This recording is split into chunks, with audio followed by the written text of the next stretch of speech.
Hello, this is a tutorial on how you can set up your FTP account on SiteGround. So after logging into SiteGround, you go straight to website tab here. And when it loads up, go to Site Tools. And from there, you go straight to Site and you go to the FTP account. Now here, you can put anything that you want, the name. So in my case, since I don't have one set up, I'm going to put the following.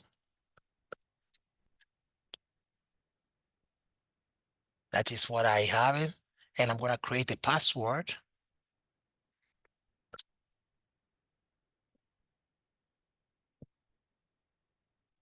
Now it's safer, but it's fine. So from there, I'm going to create it. And once it is created, move your cursor to the very end here under action, this three dotted point here, action, and you click on FTP credentials. So this is the information that you will need to be able to file transfer your final project onto the SiteGround account. So this is the host name. You need to keep this because you're going to be using all of them. And this is the username that we selected or I have selected. And this is the port that you also need. Thank you.